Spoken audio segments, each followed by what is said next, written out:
Hey, beautiful humans. Welcome to From Burnout to Breakthrough. I'm Alethea, your ADHD and NLP coach, psychology nerd, and self-proclaimed nervous system hype girl. But beyond that, I'm a mom, a high achiever like many of you, and someone who's been there, wearing burnout as a badge of honor, pulling late nights, forgetting to eat, telling myself to just push harder, just keep going. Spoiler alert, that didn't go too well. So today's session, we're not doing the sugar-coated rose-colored glasses. It's not Pinterest quotes, although I am a self-proclaimed Pinterest addict. This is sassy science and a whole lot of lived experience you can actually apply today. So get comfortable, grab some coffee, a cup of tea, perhaps a matcha, a smoothie, put your PJs on, some leisure wear, get a blankie, get cozy, and let's get started. Before we begin, let's just evaluate and assess how you're feeling. So, if you've got the workbook, which is the Burnout Protocol, you should have downloaded ahead of this online session. But if not, not to worry. Just click the link down below and download it because it's filled with practical tools, tips, strategies that you can start using today. All right, so let's not sleep on ourselves. Let's go fetch that life of fulfillment that we've always been dreaming of. Okay, so pre-session check-in in the workbook, you should have had a couple of questions, just four. If you can, on a scale of 1 to 10, just write down how burnt out you are right now, with 1 pretty good and 10 being extremely burnt out.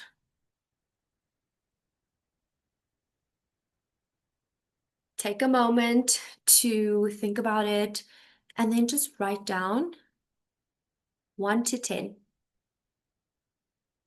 Right, next question. On a scale of 1 to 10, how fulfilled are you with your life right now? 1 being really low, and 10 in this case being really high and being really fulfilled with where you are.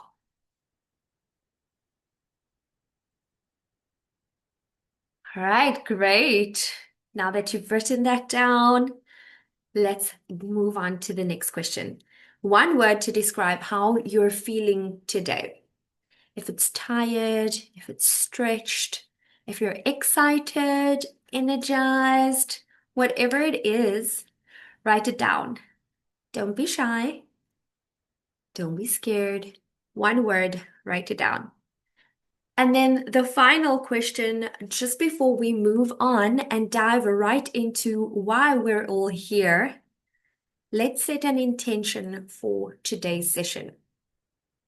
So if it is that you want to learn how to make improvements, if you're here to learn how to recognize the signs in either yourself or someone else, perhaps you're working and you're responsible for a number of people or a number of teams, and you'd like to empower yourself, educate yourself so that you're able to better support your team. Perhaps you're a mom or a dad, and you'd like to learn how to recognize the signs so that when it shows up, or if it ever shows up in your spouse, your parents, or your children, you're able to recognize that too. Okay, now that we've done a quick check-in and we've assessed where we are, how we're feeling, and what our intention is for this session, let's lock in with a quick nervous reset. One of my absolute favorite tools is just 90 seconds of breath work. We're going to inhale for the count of 4, hold for 4, and exhale for 6. We're going to do 3 or 4 of these breaths together, and then move on to the good stuff. All right, not that this isn't good. This is really good. Breathing is really good. Okay, I want you to get really comfortable. Just sit back in your chair or wherever you may be sitting right now. Ground your feet. Just get comfortable. I want us to come home to our bodies.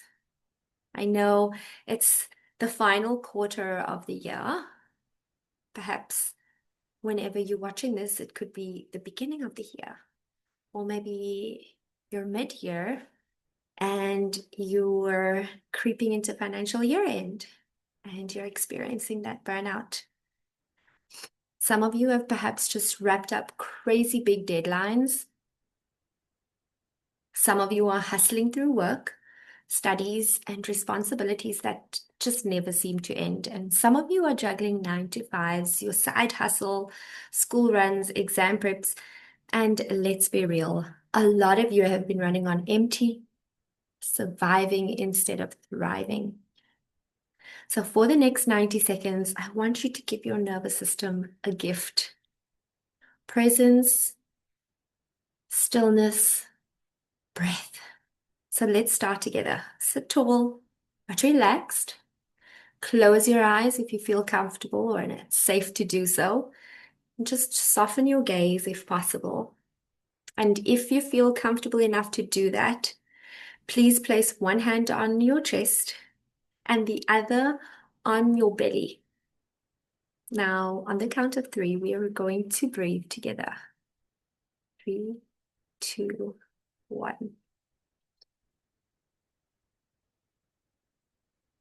Hold for 4 and exhale through the mouth for 6, really slowly.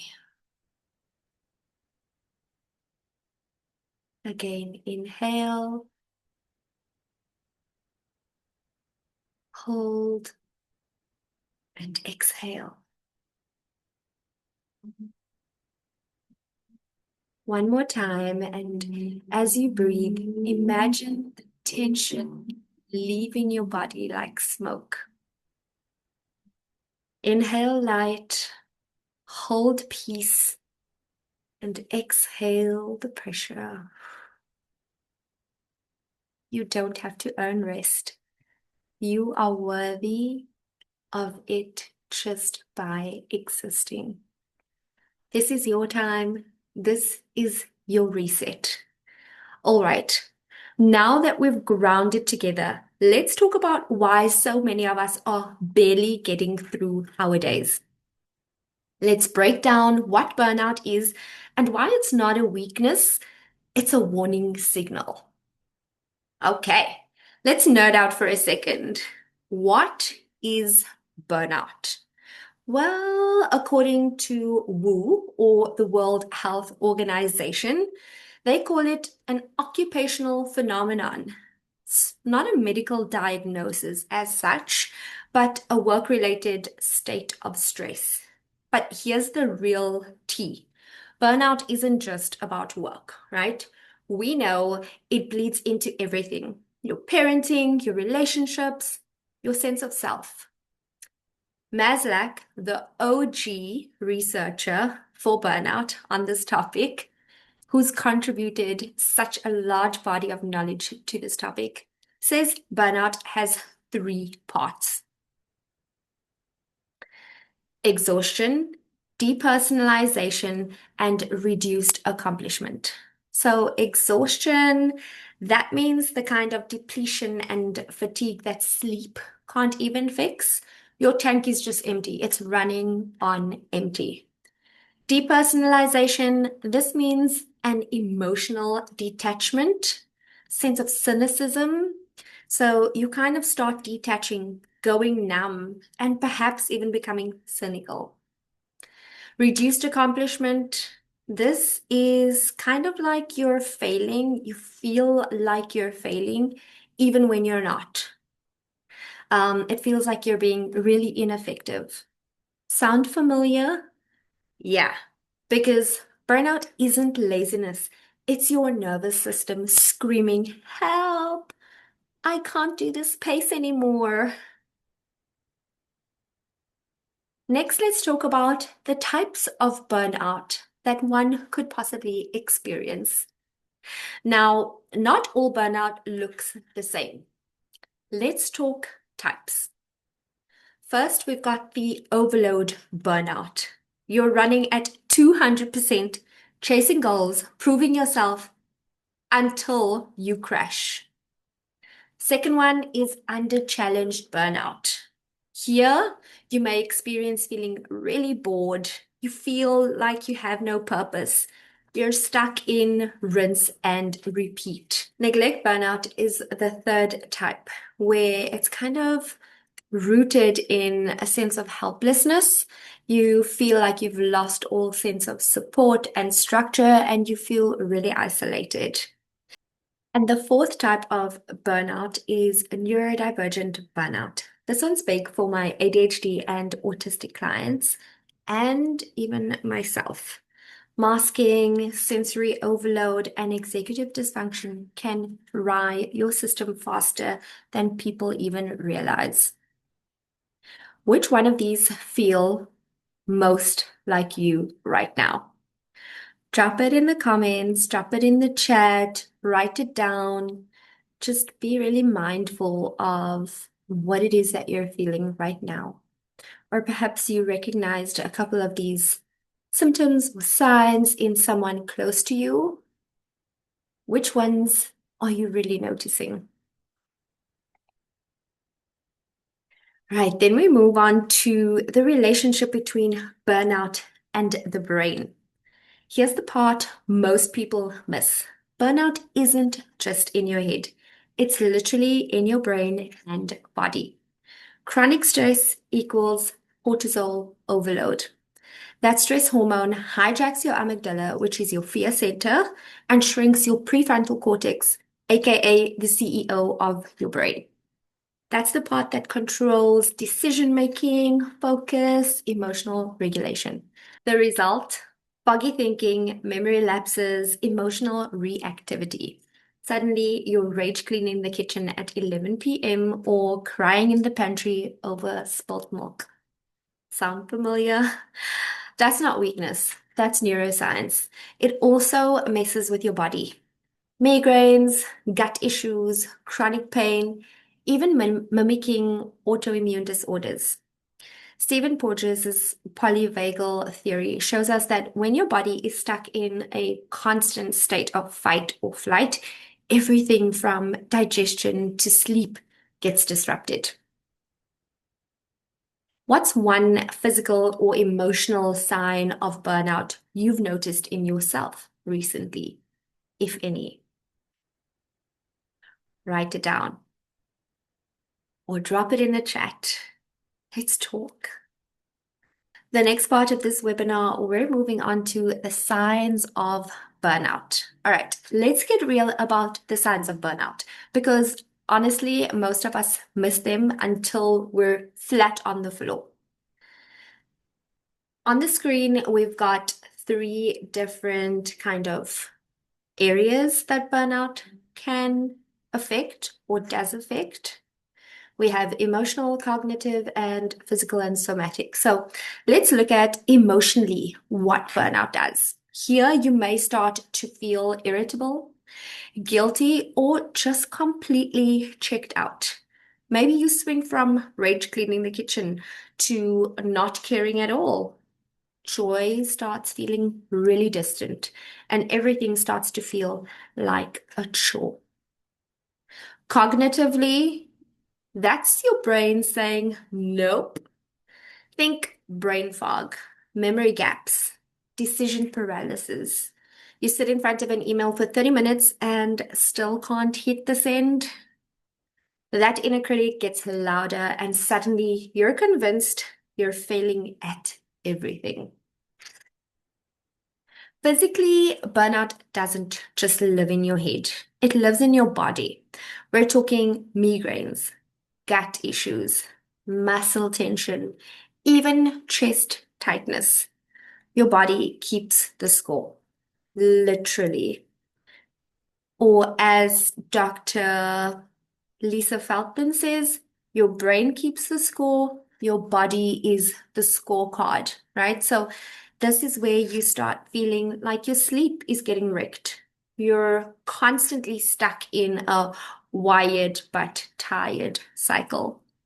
If you're nodding along to more than one of these, it's not because you're broken. It's because your nervous system has been in survival mode for too long.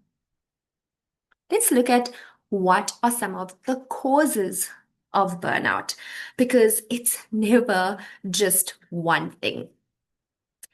Individually, burnout shows up when we push without rest. Chronic stress, perfectionism, tying our worth to our work. That combo is absolutely lethal. And if you've ever thought, I'll just try harder, I'll finally feel enough, you've been in this lane before. At the organizational level, it's about the culture you're in. Toxic leadership, micromanagement, no recognition, no flexibility. You can be the most resilient person in the world. But if your workplace is draining the life out of you, burnout is inevitable. And then there's the systemic layer. I'm talking hustle culture, patriarchy, racism, albiism, classism. These are the systems that keep us stuck in the belief that productivity equals worth. Burnout isn't just a personal problem, it's baked into the structures around us. Here's the truth. Burnout isn't about you being weak. It's about you being human in systems that were never designed with human sustainability in mind. Now, let's take a short lift and dive a little deeper, if you'll indulge me just briefly. I want to talk about the relationship between burnout and trauma. And this is something that many of us miss. Burnout and trauma are deeply interconnected. If you've experienced early trauma, your nervous system gets wired for hypervigilance, always scanning, always bracing yourself. That constant on switch eventually leads to exhaustion. And people pleasing, for many, it starts as a survival strategy, but over time, it fuels burnout because you're abandoning yourself to stay safe. Gabor Mate says it best. When the body says no, it's because the mind didn't feel it could. Now, let's talk neurodiversity. ADHD brains, they already juggle executive dysfunction and emotional intensity. Autism, the constant masking and sensory overload. For neurodivergent people, burnout isn't just more common. It's deeper, longer, and often mistaken for depression or laziness. Devin Price in Unmasking Autism explains that neurodivergent burnout is chronic and cyclical. That's why neurodivergent folks often feel they never fully bounce back because the systems we live in weren't designed with our brains in mind.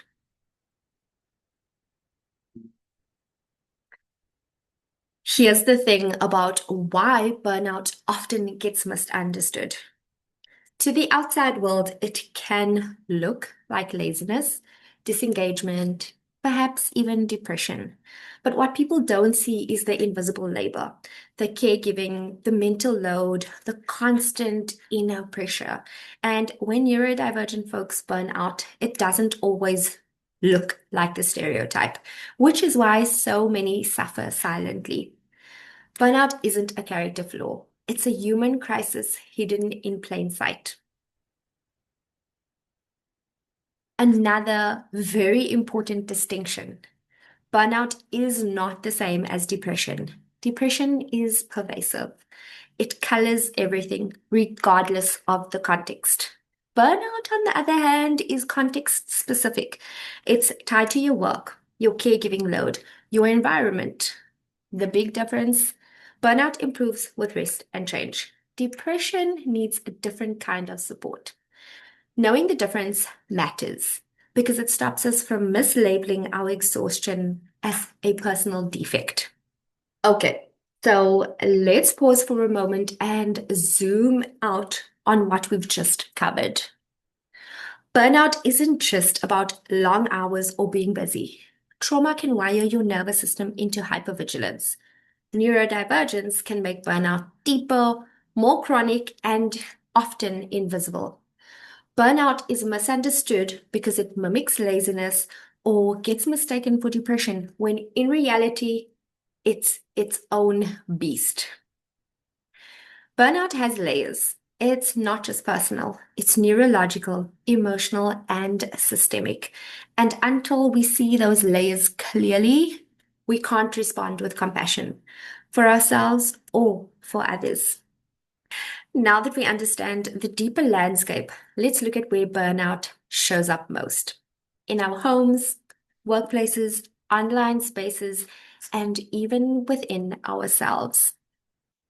Burnout doesn't just happen in a vacuum. Let's zoom out. It happens at home, carrying invisible emotional labor. At work, it could look like misaligned values, toxic leadership, micromanagement.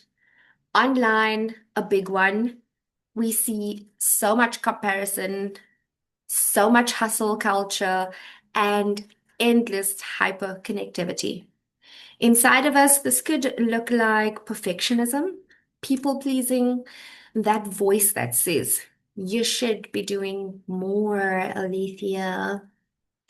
Let's get real with some South African stats. It shows that 1 in 3 professionals here experience burnout. That's shocking. 40% of working women report feeling burnt out, and 71% of employees report feeling disengaged. Yeah, shocking. Now, it's not just us here in South Africa. Globally, burnout is reaching crisis levels. WHO has officially recognized it as an occupational phenomenon. Gallup found that 3 out of 4 employees worldwide experience burnout at least sometimes. McKinsey reports found that 1 in 4 are in severe burnout, and Deloitte's latest Women at Work report shows over half of women globally report higher stress and burnout compared to pre-pandemic levels. So when I say this isn't just a personal issue, it's a structural, cultural, and global one, I mean it. Burnout is no longer the exception. It's becoming the norm. And that's exactly why these conversations matter. Okay, let's wrap up part 1.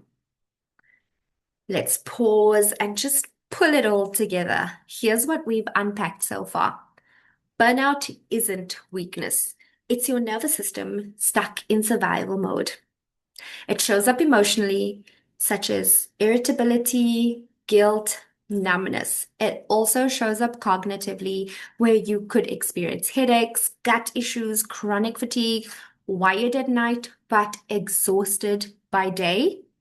We've seen that burnout has many faces: overload, underchallenged, neglect, and for us, neurodivergent burnout.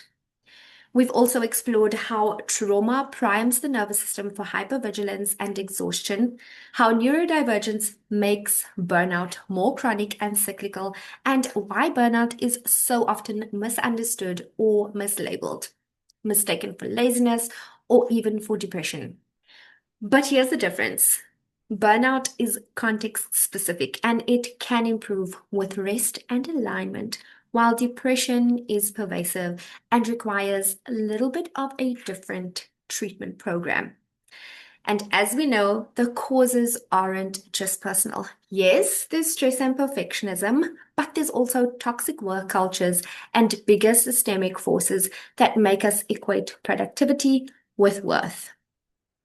Key takeaway here: you're not broken, you're not lazy, you're human. And your nervous system is doing exactly what it's designed to do: protect you when the demands outweigh the resources. Let's take a moment to breathe and anchor. I am allowed to rest without earning it. My worth is not my productivity. I am not a machine. I am a human being. So If you've ever thought, why can't I just keep up like everyone else? Hear me now. It's not about keeping up. It's about finding a new way forward. And that's where we're headed next. In part two, we shift from awareness to action. The science-backed tools, the rituals, and the frameworks that actually help you prevent and recover from burnout. Take a breath, roll your shoulders, sip your tea or your water. You've just done some powerful awareness work. And now we're about to reset and rebuild. See you in part two. Okay, take a sip of water, shake out your shoulders, roll your neck a little.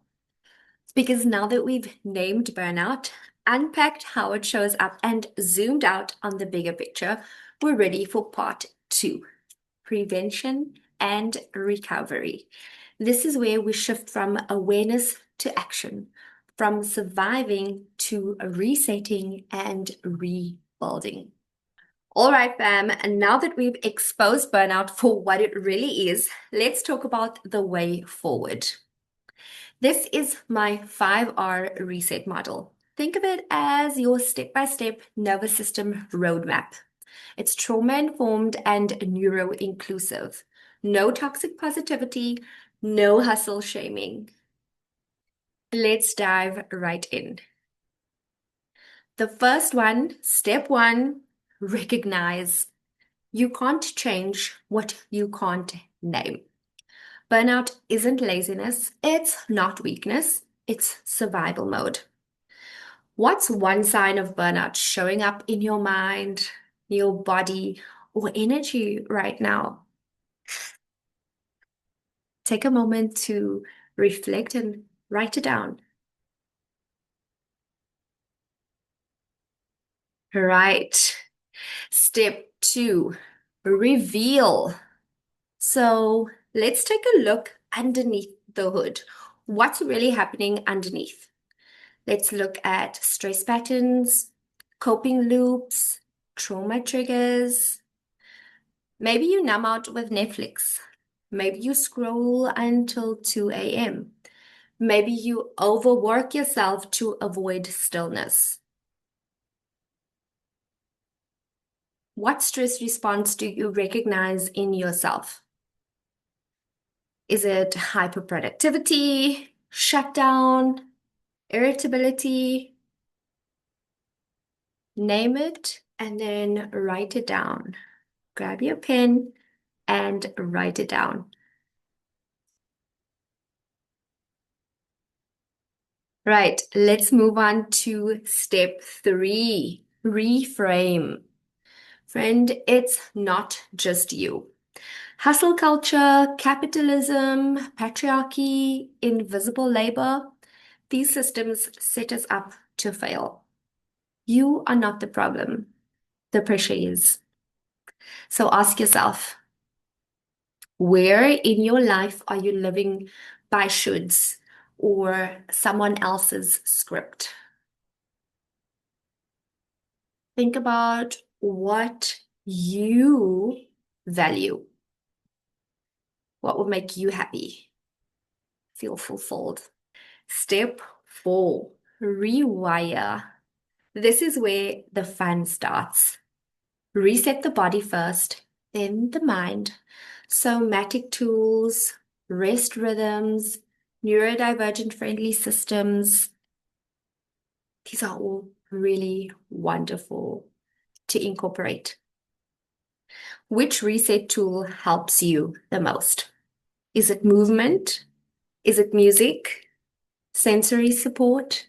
Perhaps a little bit of time being creative?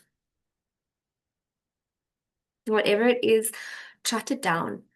You are literally creating the roadmap to a better life so that you know which areas to improve on, which areas to focus on, or which areas you can develop in. And step five, rebuild. This is about rising differently. It's about redefining what success means to you. It's about honoring your capacity. It's about asking for help. You don't need to bounce back to the same burnout cycle every time. So think about it. What's one boundary, perhaps a belief, or a routine you're ready to let go of and rebuild? Drop it in the chat, write it down in your workbook. This is where real change and transformation begins. It's by being mindful and really spending time assessing and evaluating where you are right now.